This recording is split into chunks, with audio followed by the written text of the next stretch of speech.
For a party that is willing to let women die rather than terminate a pregnancy, Republicans sure have some mixed messaging to figure out when it comes to letting Americans start families through IVF. IVF, if Donald Trump or any Republican congressmen are listening, stands for in vitro fertilization, and it is an incredibly common way to help couples conceive by fertilizing eggs outside the body and replanting them back in after. It helps couples create families that can't otherwise, whether it's a same-sex couple, a person that wants to be a single parent, or a couple that desperately wants children but can't get pregnant in any other way. It's a miracle. It's also incredibly expensive and an incredibly hard process to put your body through. But if you want to start a family, sometimes it is one of the only ways, which is why I have some serious choice words for Republicans who have made it a political issue. And I've made it clear that because sometimes embryos are discarded during the IVF process, the pro-family party doesn't really want you to create a family this way. Just this past September, Republicans in Congress voted against a bill that would guarantee the right to IVF because, I don't know, man. Of course they did. So once again, falls on women to tell their honest and sometimes and often painful stories to try to get politicians to give a damn. Figure out your messaging, you asshats. Either you're pro-family or you are not.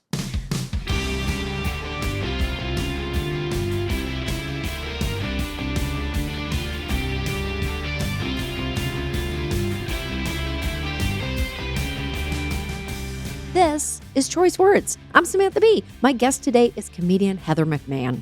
In a time of darkness, this Southern girl is such an incredibly bright and totally hilarious light. I needed the joy she brought, even when talking and laughing about going through IVF in the South. And I think that you need it too. So take a listen and make good choices.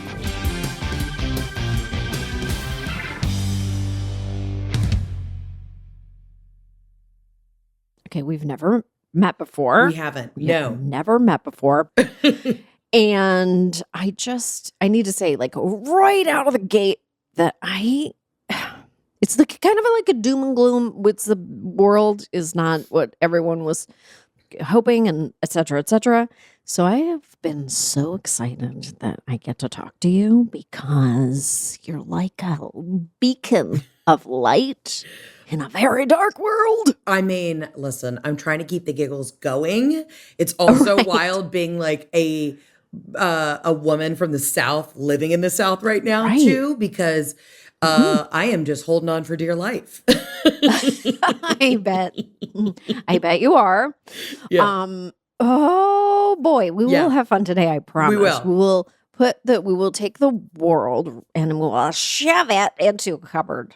I love that. That's what I do with so many of my feelings. I bury it so deep till I have some sort of intense IBS, and then I never deal with the problems. No. And it calcifies into like a horrifying, it just gets bigger and whatever. It turns into an ovarian cyst. That's what happens to me. Yeah, that's great. It's like every 3 years, they're like, yeah, you have an enormous ovarian cyst that's ready to rupture. I'm like, it's all it's just the oppressed feelings, you know?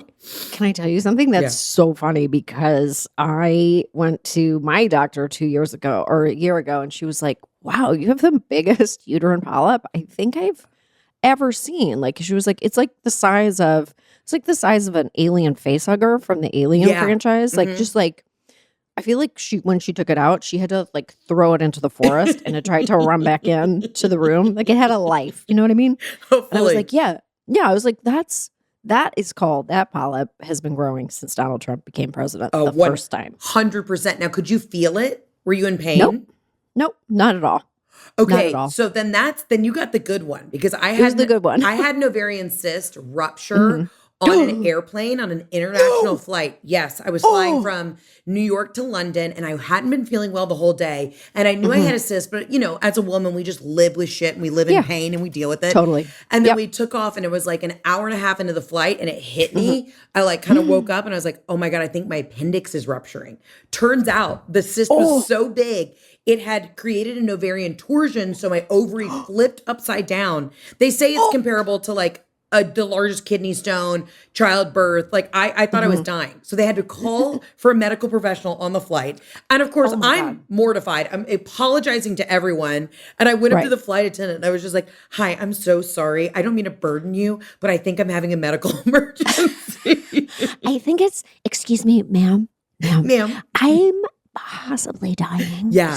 Can you just do the call and see if there's a doctor? Yeah. Oh, it was bad. Oh. So then they finally like called down to, I was on a Virgin Atlantic. They called down to like a doctor on Earth and they're like, hi, can we give this woman like sedatives? Like, can we put her out? And they gave me something and a nurse on the flight kept being like, you have a baby stuck in your fallopian tube. She just kept saying that over and over again because she thought I had an ectopic pregnancy. I was like, Okay. ma'am, I think this is an ovarian cyst. Sure enough, as soon as I get to the hospital in London, they're like, this is the largest cyst we've ever seen. I love that they always compare it to fruit. Also, Always. they're like grapefruit, tangerine, clementine, Mine was like, kumquat. yeah, mine was like a hard, like a Granny Smith apple. That's great. Yeah. Oh, that's a wonderful. And just walking around with that. Just We're just walking all around with walking that. around. It's just fine. Riddled, It's fine. riddled with all sorts of shit. That's fantastic. Well, I think the world's gonna get a lot better in the next little while. So it's fine. I wouldn't worry about it. I know. How can you worry about it? You know what the good thing is though? I went to it's because I live in Georgia. Publix is like our big grocery store here. So I went to Publix Pharmacy and I walked in and they had so aggressively pushed all the emergency contraceptives to the front of the pharmacy. And I got like my pub sub because Publix grocery store is famous for their like sub sandwiches. So I have my buffalo chicken wrap and then I'm like getting 15 Plan Bs and picking up my birth control. And the lady, the pharmacist there was just like, everyone's been in today. Like get your shit while you can. Like if we're talking about stocking stuffers this year, we're talking about Plan B.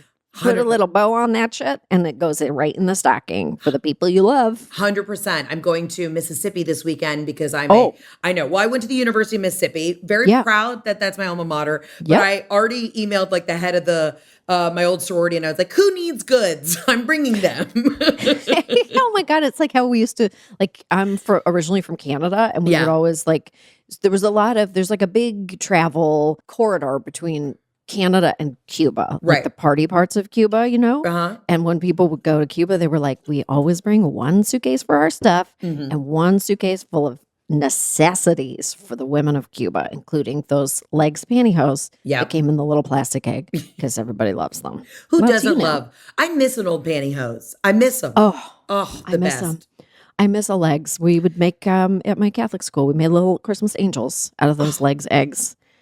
Simpler times. Simpler times. It's fine. RFK Jr. is going to be in charge of your health care now. And he really understands women. He gets it. He fully gets it. I don't have words anymore. And, you know, it's wild too, because being, you know, a public figure and being a comedian, like I've been very outward and positive. I never respond to Trump supporters in a malicious way, but man, being on the other receiving end of that is what nightmares are made out of. It is what nightmares are made of. And you actually like have to be, I mean, how do you, because it is different and it is actually like, I don't know if you felt it immediately upon his winning, but I think it is almost instantaneous that if you're an outspoken person, your social media just fills up with hatred on a level that most people could not endure.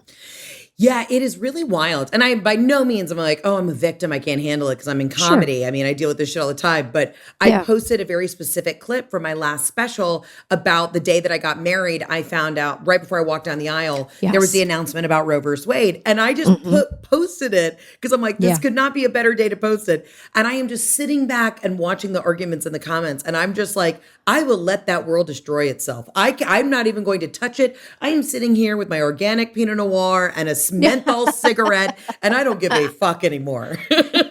Have at it. Tear it apart. I'm going to share another clip, and I don't give a shit. I don't care. I don't care. And then on the other end, like my agent's calling me. He's like, so we're putting up a new tour dates. And I'm like, great, give it a week. Let it just tiny bit of chill would be great. Would be great. Yeah. It's like you kind of want to give like a respectful distance between something horrifying happening in the world Yeah. and announcing a fun new tour. Exactly. Yeah. Just a bit. Just a bit. Tiny, just a smidge. just a tiny bit.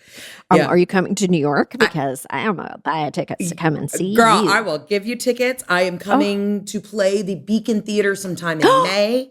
Oh Yes. my God. So it'll be so much fun. And you know, so fun. it's weird too, because when my special came out in like middle of October, and then I started warming up a new hour, but it was pre-election. And my humor has never been, based and rooted in politics. But now I'm like, I've got to change my whole hour, because if you're a woman and you're not talking about this stuff, what are we doing? Listen, I love your comedy. Thank you. You're so kind. I think you're fantastic. I think your Instagram is a bright light and a beacon in this world. And I think that people who listen to this podcast, if they don't know who you are, they should know who you are. It's just just a star. And it is such a pleasure to watch your ascent. Like to be able to watch it is like a gift. It's a gift we could all give ourselves. Okay. So one thing that I do always ask people on this podcast is, because it is really called choice words. So we talk about like a big choice, like a big swing, that a person takes that maybe puts them on a trajectory that they might not have expected, or puts you exactly squarely where you needed to be. Mm-hmm. Can you, when you reflect on your life, are you good at making choices, big swings? It's wild. I never thought I was making big choices. I've just been in like a fight or flight mode for the last like 8 years. And then now when I look back, I'm like, no, I did make all these big choices. I self-produced both of my specials and then took them out to market, which at the time, it's definitely a new model, but a lot of women in comedy, a lot of just comedians in general are doing it. And I basically always said in my career, I never wanted to wait around for somebody else. I mean, you come from the television world. Developing television is an absolute freaking nightmare. And with stand-up, it was always like, if I could put asses in seats, if I could build it, they would come. And that's what's so refreshing about stand-up is like, tomorrow I can just go do a show. It's not the waiting for somebody else to give you a yes. So I always just dove in head first. I didn't always know if it was going to work. And then it worked. And so I don't give myself enough credit. And after this last special came out, I was like, it does, when you're a touring comic, you're just constantly on the road and you're going, and you're grinding, and you're only as good as your last gig or your last show or the last comment on Instagram. So it makes you a little nuts. And it took me a second, like a week after I was on this big press tour, to sit back and go, oh my God, we did this, like it's crazy. Yeah, you have really created something. And I do think that, like, if you're not, I just 100% agree with you. Television development is just like, it's like you are always waiting for someone to go, I believe in you. Yeah. Like, I think you can make money for my company. Exactly. And that's really it, actually. It's not even, I like you. Like, who gives a shit if anyone likes you? It's like, can you make money for our company and why? Yeah. And then please only do that one thing ever and continue to make money for this company, or it's fucking over in a hot second. Yeah. It's wild too when you go into like some of these development meetings and, your team pulls like your stats and they're like, as like a selling card, and they're like, just so you know, I'll never forget, I had an agent that was like, Heather's audience, like 80% of the women who come to shows have American Express Platinums. And everyone's like, yay! Oh my God. I intended it for it to be that way. That was my goal all along. Amex customers. Yeah. I'm like, how did you even pull that information? I mean, go girls, but like, I want no part of this. I'm just here to make people laugh.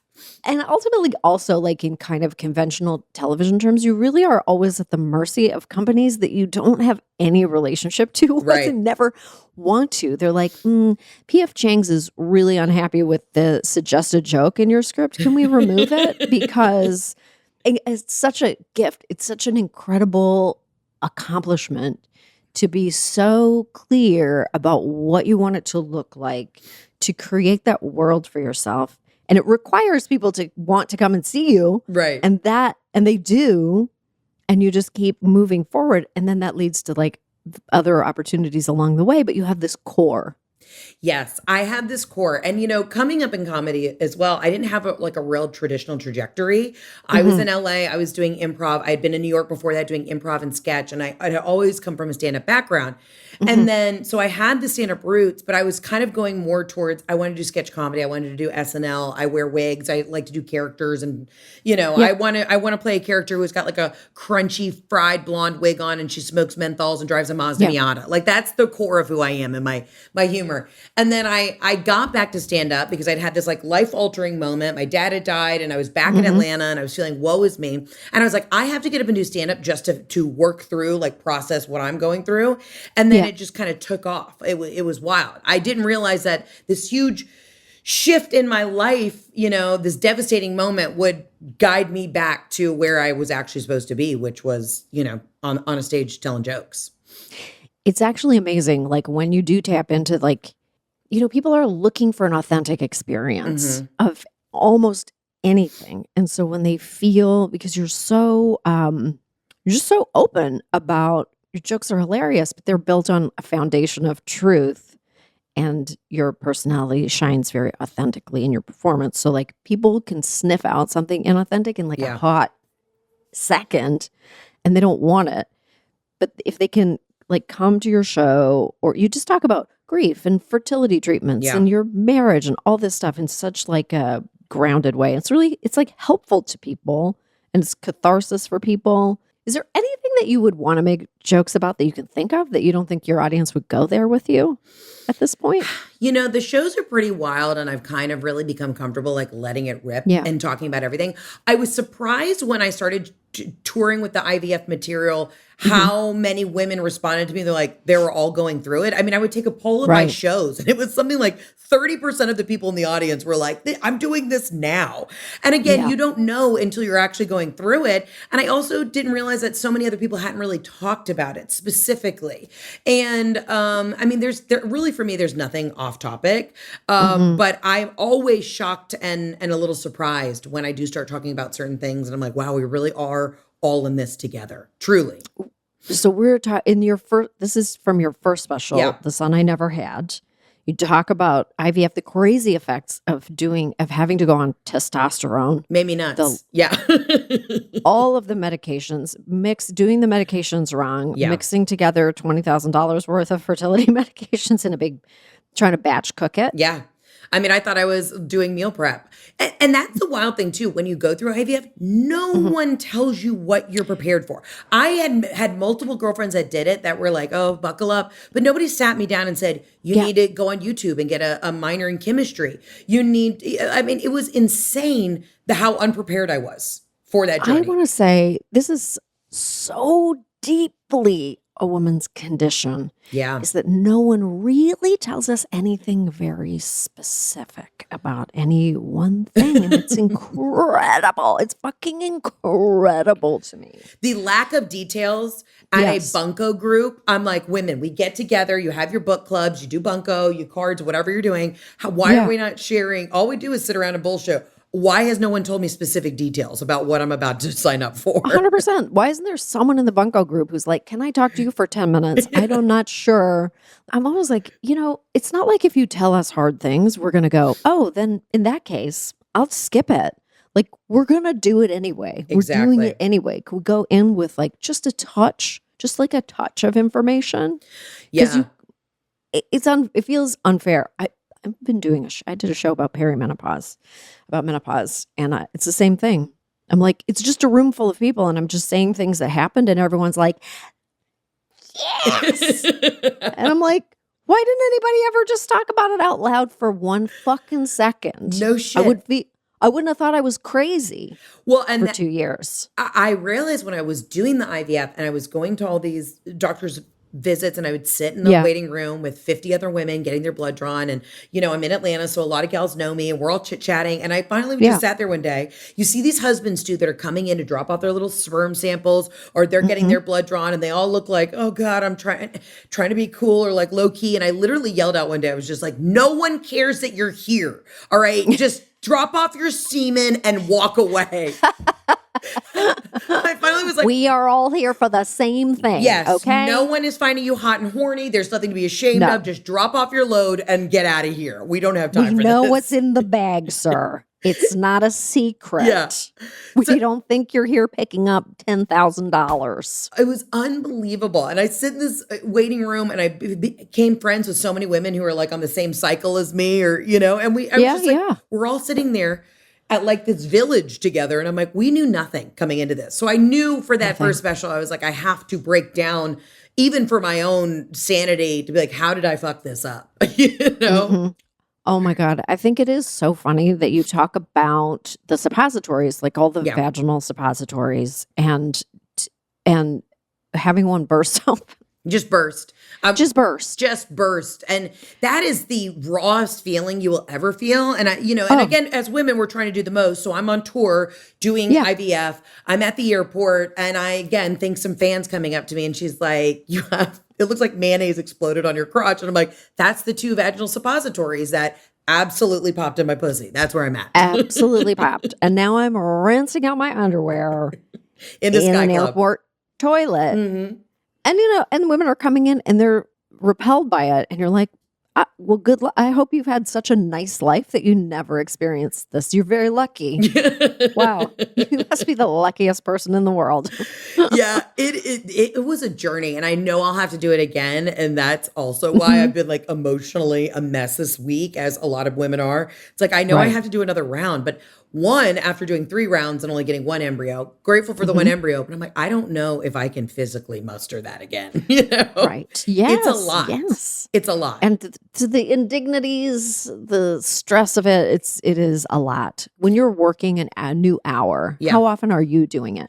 The way I kind of roll is I'm an old theater kid. So I like to like write the play. I will lock myself in my office in my basement for like a week and storyboard everything. And I have an idea. I've been working on jokes, like popping in here and there, but then I basically go and I let it rip for like, a month in clubs. And I it's not like I'm getting out because I'm in Atlanta. I mean, I can pop in places, but I really kind of have the storyboard in my mind and then I'll get up and I'll just do clubs for like a month or 2. And then it'll be in a completely different show by the time I take it out to theaters.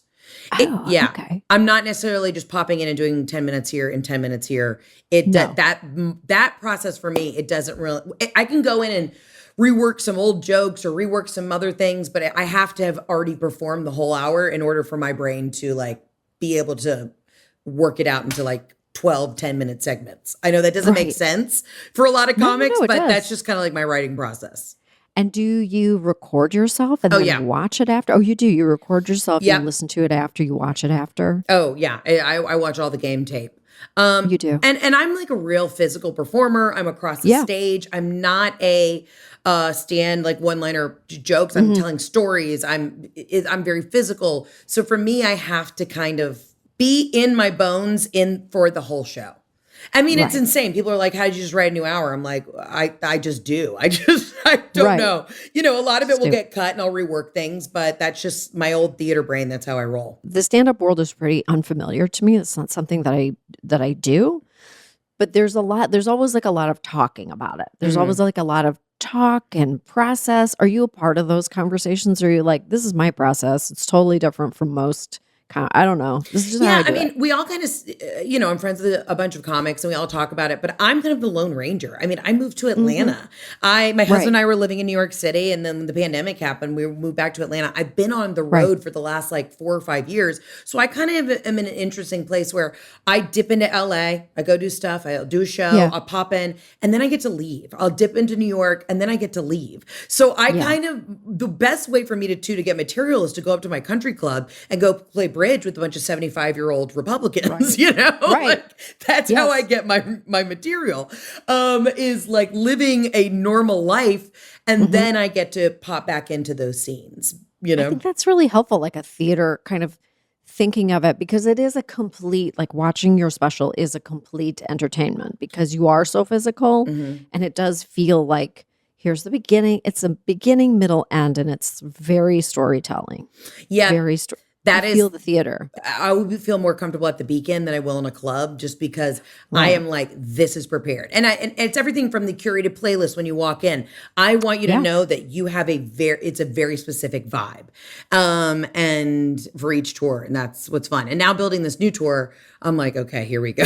What are we doing? But I'll figure it out. Do you have are you like, okay, this is my lighting design? Like I love, Yeah. because it's a visual package too. Like Oh, there's for sure. I mean, and my big thing is I pay a lot of homage to Joan Rivers. Like I Mhm. love the glamour that she always brought to comedy. Right. So for me right now, I'm designing my costumes. Like I'm not Right. gonna get up in a t-shirt and jeans. That's just not my game day outfit, if you will. Right. I like to feel like when I am backstage, I'm about to step on stage on that theater, I either have my glitter jacket on or I have on a fabulous dress. It just makes me feel prepared to go to battle. So that's also a part of it too. Yeah. And Battle armor. battle armor. Battle armor. Uh-huh. I really do feel like we don't talk about Joan Rivers enough. We don't give her don't. enough credit. I loved her. She was, Yeah. I used to go to all of her shows when I was living in New York back in like 2009. And I would go Yeah. to see her play even these small clubs. I mean, she was in her early 80s and she's running around. Yeah. And I went up to her one night after a show and I just said, Miss Rivers, I need you to know you're one of the reasons why I got into comedy. I adore you. She said, I really like your energy. I like your style, your voice. She said, I think you need to go to LA. So I moved to LA 2 years later. I run into her at dinner one night. I go up to her at their table. Miss Rivers, I don't want to bother you. I just want you to know I took your advice. I moved to LA. And she was like, good for you. I sit down, I'm finishing my meal. I'm like, I didn't want to bother her, but I'm so glad I said hi. She came up to me afterwards. She said, you have chutzpah. I am not worried about you. You have a smart business mind and you're going to make it. Keep going. And then she died like 2 weeks later. Yeah. And I got to meet her daughter, Melissa, and I adore her. But I'll tell you, I had no money. And when she passed, all I wanted was to buy one of she had these Tiffany silver dog bowls that were on her, that she was selling through Christie's with her estate sale. And I didn't have a pot to piss in at the time, so I didn't get them. But my husband knows, like, I'm like, I have money now. All I want are these dog bowls from Joan Rivers. And I can't find them anywhere. Oh no. I know. Oh no. I want these. I'm writing. I'm writing Find the down. dog bowl. Send me the link. I'm gonna find, if I find those goddamn dog bowls. I know. Oh boy. I need them. I loved that documentary about her that was like where she opens all the little drawers with her cue cards, with her jokes. Like what a prolific artist. And just was so over the top and insane. And I loved her. Yeah. And she said all the things that we felt and were, Yeah. but wasn't afraid to say it. I mean, she was such a pioneer in comedy, Yeah. period, much less being a woman. I just adored her. And I love to, I mean, I saw one of her shows right before she passed. And I mean, she was just, it was a 90-minute show. She's running across the stage. She's got a giant cape on, like a feather boa. And I'm like, this bitch knows how to entertain. You know? Boy, she was dealt the hand of sexism, like on the next level. Like just shut out. Yeah. Shut out of a lot of conversations. Just like shut out. People were like, I'm not into her. I don't know why. I just don't like her. Yeah. Like the big comics of the time. Yeah.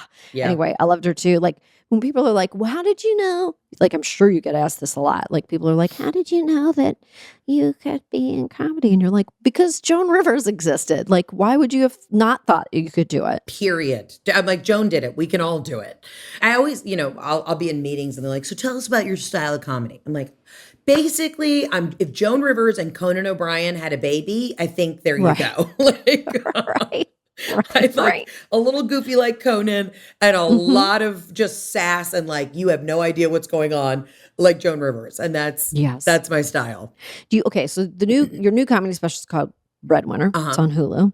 And I think you talk in such a fresh way about women who are the breadwinners in their family. It's like a very fraught conversation. And I actually think, or it can be a very fraught conversation. It's like a hard conversation that I'm not entirely sure society is really ready to be having in a serious way. I agree. But you flip it in such an entertaining way because Like it was like actually an unexpected direction that your husband is like, yeah, be the breadwinner. I want to golf.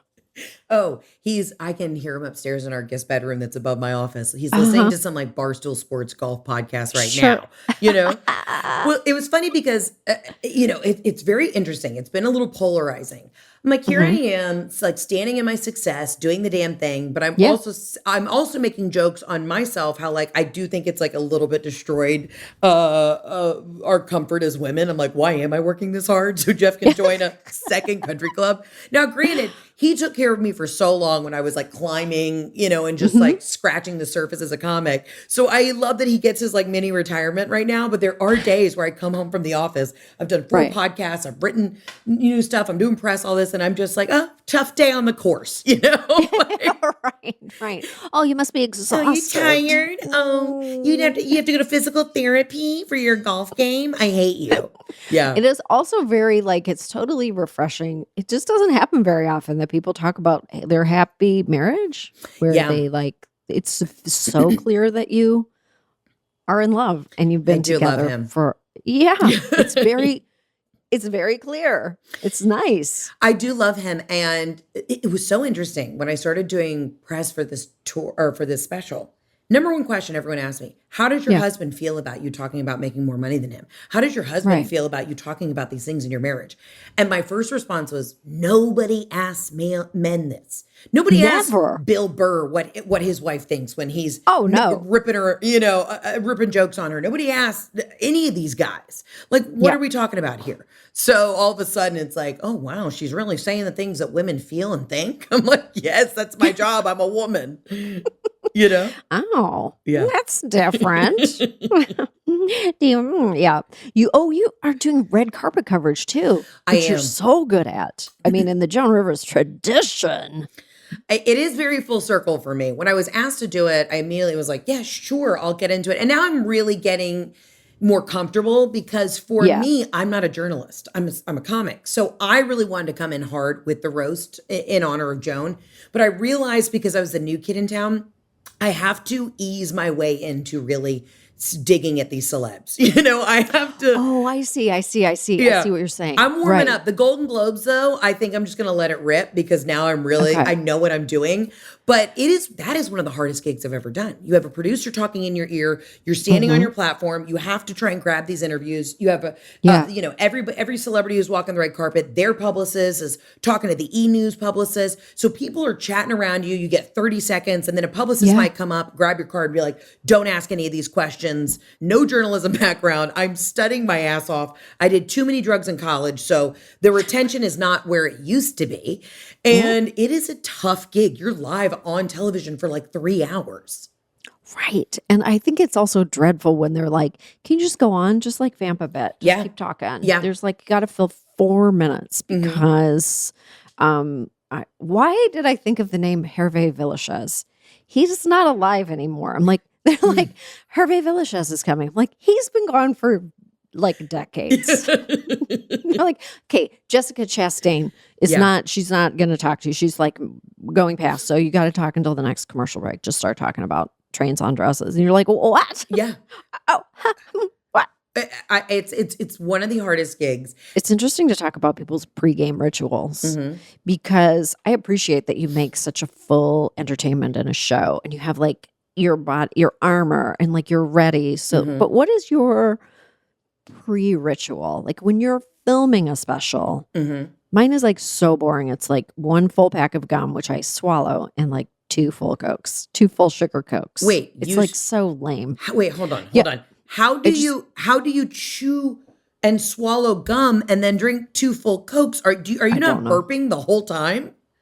I suppress every life instinct in my body. Like it goes into like the body goes into a fugue state. It's just like an out of all the burps hold until good for you. somehow I don't know how. It's like probably adrenaline.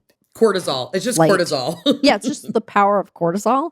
It's making another polyp Yeah. It's creating, it's all in the service of another internal growth. It's terrible. But how do you pre-game for stuff like that? It is so lame. And it's funny I because I'll love chit it. chat with other male comedians and they're like, oh, yeah, this is what I do. And the whole gang works out together and we do all this shit. I'm like, no, no, no, no. I mean, I'll try one of my best friends, Raymond Padilla, opens for me. And so, we're like sassy backstage. Like we're scrolling through TikTok for 2 hours, just letting our brain seep out of our head. And then I do all my own hair and makeup. Because again, old theater kid, I like to sit down. I have my pre-show playlist that I play for myself. And it is, and then I beat a face. I put, I get the wig ready. And what do I eat beforehand? My writer is also so depressing. I can't really eat much before a show. I am like you. I will chug a Coke. I'll just get a little sugar. I'll have like half a protein bar because I've got bubble guts. I am too nervous. The diarrhea is raging. So I just have to have enough to like hold it together. And then after a show though, I will come off stage and I sweat like Cat Williams. I mean, I need like a beach towel on the side of the stage when I am done. Yep. And my outfits are always like opulent and heavy and not breathable. So I rip off a glitter jacket after a show. You could wring it out. It's disgusting. Yeah. And then I am woofing down some sort of like deep dish pizza or carnitas after the show. I mean, it's diabolical the way that I eat. It's feral. Yeah. Are you a late night person? Can you eat like, oh, you are. You're like, okay, carnitas is fine at 9:30 to 10 p.m. because you're like, I'm going to be awake for hours. Yeah. And then I'll have like 3 bites of tacos and then I'll go out and do a meet and greet afterwards and then be burping the whole meet and greet. Oh, great. But I listen to this very specific Spotify playlist sometimes when I get anxious. It's called Cocktail Jazz. And it makes you feel like you're in the Bemelman's bar at the Carlisle. And I turn that on. And then right before I'm about to go out, I'll listen to like Pitbull, Meg Thee Stallion, Tupac, like something that'll really get me in a party mode. But it goes from Cocktail Jazz to Meg Thee Stallion very quickly. Did you know when you were like, I guess at what age did you know that you wanted to do this? Or did you think it would be sort of, you knew that you wanted to be a performer? What was the point in your life when you went, I know? Actually, funny enough, it's very specific. I was in the 4th grade and we were doing read out loud in front of the class. And I had a feeling that my teacher was auditioning us for the elementary play. And I remember reading with such enthusiasm and I was doing voices. And I remember looking at my 4th grade teacher, Miss Mankin, I'll never forget it. And she's like, Heather, can I see you after class? And I'm like, I knew this was an audition, bitch. And she was like, would you want to be in the play and the Christmas play? And I said, honey, only with a speaking role. And from then on, I was always a theater kid. Like I just knew getting up and being funny in front of people and getting that first laugh was like a rush I can never explain. I don't know. And then the first time I ever really did stand up was at my junior prom. So it was the senior class and I was a junior and we always did like a surprise for the seniors. And that year they asked me, they said, Heather, would you consider doing like a roast? Now I also went to like a very over the top uber religious Christian school, private school in Atlanta. And I said, let me do it. And I did like a 30-minute set and roasted the entire senior class. And after that, I mean, imagine how bad that could have gone.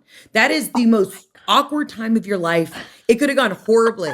And I walked off stage and I crushed and I said, well, I'm going to have to do this forever. And that was it. What the hell? Yeah. That's incredible. And a wild note, so Jeff Foxworthy's kids went to my school and I took the tape from the prom for my performance and I dropped it off at his house. I just put it in his mailbox and he called me like a couple weeks later and was like, hey, this is great. And he just happened to have been producing and shooting his blue collar comedy TV show, not the tour, but they did a live sketch comedy show. And so he was like, do you want to come be a writer's assistant for the summer before you go to Ole Miss? And so I got to work and like watch all the writers and hang out with that whole crew, the blue collar guys. And Jeff and I are still friends. Like he's been such a doll to me in this business. Oh my God, that's amazing. Yeah. I feel like that's what it takes. Yeah. Like I was watching you on a podcast talking about how you would slip your card to everyone. Like working at SoulCycle, slipping your card into their little satchels, like just constantly Yeah. working it, like working the room, knowing what it takes. When I mean, it works. When I worked at SoulCycle in West Hollywood, Mhm. there was a very famous instructor named Angela, and she was always late, and she always had the biggest celebrities in her room. So I asked Angela, I said, Angela, I know you're running late. I'm going to put on a headset and do bits and warm up the class so that they're not like, like, Right. where is this woman? I mean, there was anybody from David Beckham in that class to, Beyonce, to everybody. And I knew there was like Right. secretly all the producers in the corner. So I was like, I just have to be funny. And I would go in there with the headset on and literally be passing out waters and just doing bits. And it got me a lot of jobs. Oh my God, I love it so much. I'm a hustler. You are a hustler. What made you choose Atlanta to live?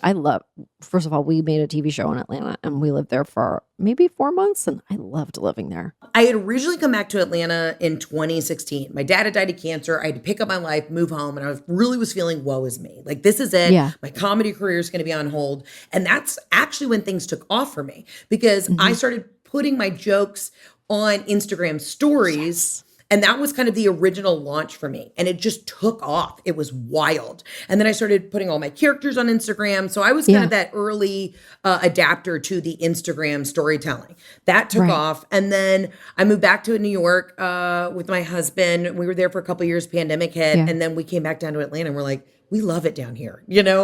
I'm still best friends with all my friends from high school. I see my usual crew, but then I get to go to New York and LA and do the thing. But I swear to God, as soon as you leave LA, that's when they call you. As soon as you leave New York, that's when they want you back.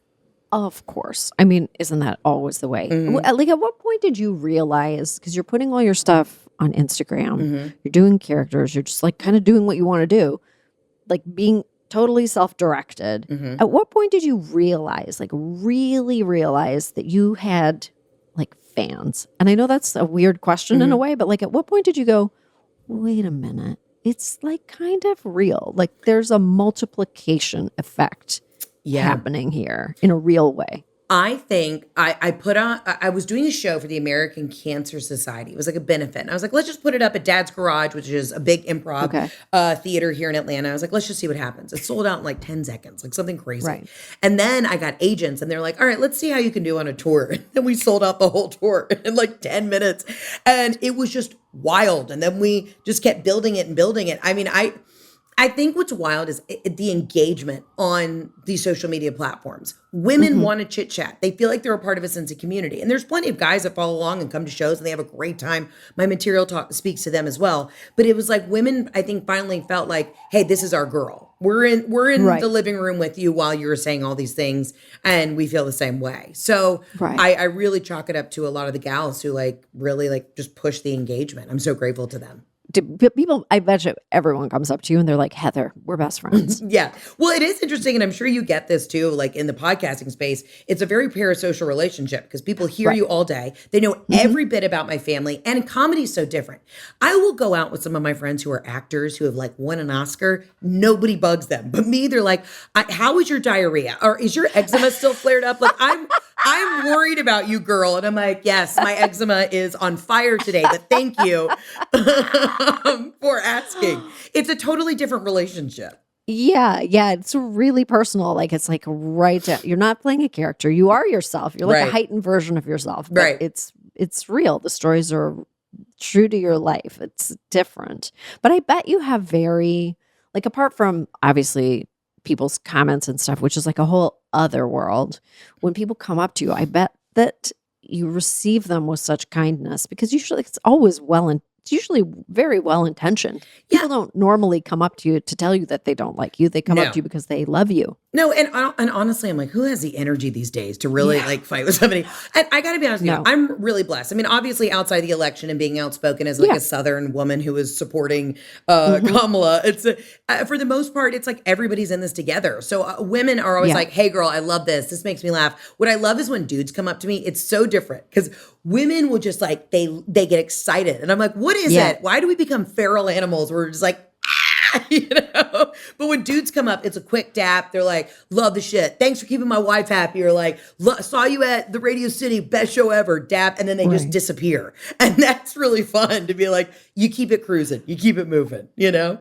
And I do want to, I ask everybody this because like it's like your comedy, you're like, you go there. It's like pretty raunchy. I love it. I totally love it. I don't think that only male comedians should be able to talk about their peni and sex and blowjobs. I appreciate the openness. And so I love to ask my guests what they think that the ideal sex ed should actually look like. Because if you went to a very religious Christian school, I bet you didn't get the highest quality sex ed in the world. I got zero sex ed. Did you get zero? I wouldn't even be zero, negative sex ed. You know, abstinence till you die. The cool thing was my parents were awesome. So they were always like, listen, we're getting a great education. You're very safe at this school, but like, we'll tell you about the birds and the bees. I mean, my dad was driving me I went to another high school's prom. My dad was driving me to go to this prom and he was like, just so you know, sex should be enjoyable and always consensual. And the girls who go to college who've never had sex, they end up being the biggest hoes. And he was like, have a great night. Have fun out there. Have fun out there. So, I was sex ed. What should be a good sex ed? You know, this was also interesting because calling back to like when I did IVF, I didn't even realize how little we as women knew about our own menstrual cycles. You know, when you're tracking all this, I'm like, how do we not know about this? And then I asked my husband, you know, the old age question of, hey, you know, when there's 3 different types of tampons, what do the letters stand for? And watching his brain just like melt down, I'm like, they don't know either. And he went to a public school in New York City. I'm like, how does no one know any of this information? So I'm just hoping in a way I can lure the guys in by being very tongue in cheek and or just like letting them know and letting it rip, which is funny because I'm not actually that crass in real life. I'm actually like a very soft person, but for some reason, when I get on stage, it's like a different persona takes over. Yeah, it's like it's a performance energy. Yeah. It's not even a character. It's just a performance level human being. Right. You like channel. It's like, I don't know. My friend says this, and I think it's akin to this. She's like, it's like the Holy Spirit comes. Truly takes over. Just takes over. You've put all the pieces together. You've done all the hard work, and then you just wait, and the Holy Spirit comes and takes over. Not that this is not my evangelical podcast, but I feel that like I went to Catholic school. I'm like, oh, okay, it's an image I really recognize. I believe that to my core. I mean, listen, sometimes on my pre-show playlist is Kirk Franklin's Stomp, okay? If that does not make you feel ready to go, and listen, I do believe God gives you gifts. And my gift, there are days where I'm doing blowjob jokes. I'm like, I don't know if this was a part of it, but I'm like, if my job is to take you out of whatever bullshit you're dealing with that day, to come sit in a theater and giggle and laugh and leave with a new conversation with your girlfriends or your husband or your family, then I did my job. That's all it is. Let's not make it like bigger than it needs to be. Is I want to make you feel good. That's it. That is so real. Oh my God. I knew it was going to be so much fun to talk to you. And you have delivered. What an honor. I am such a fan. You've been paving the way and doing the damn thing in the biz for a minute. And like, I'm just so honored to have this moment. Oh my God. I love when people get out there. They say this everything. Just laying it out there. I respect it. I respect it so hard. And I just love to see a woman build a career that has legs. And you have so much power in the industry if you have the skills to back it up and you've built a business with your own intelligence and strength. And I like give it over to you. I admire you. You're so kind. And I honestly thank you for the pep talk because I needed that driving to Mississippi tomorrow. So strength. This was great. Thank you for having me. Much. Oh my God, you're a dream.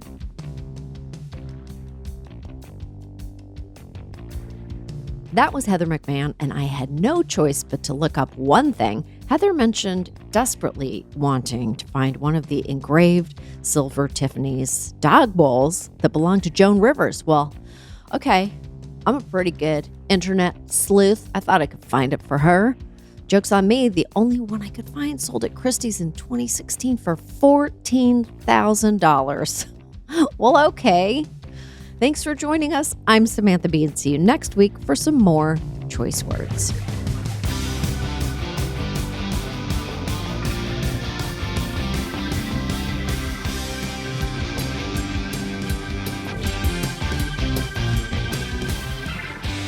Thank you for listening to Choice Words, which was created by and is hosted by me. The show is produced by Svea Baron-Reinstein with editing and additional producing by Josh Richmond. We're distributed by Lemonada Media, and you can find me at RealSamB on X and Instagram. Follow Choice Words wherever you get your podcasts or listen ad-free on Amazon Music with your Prime membership.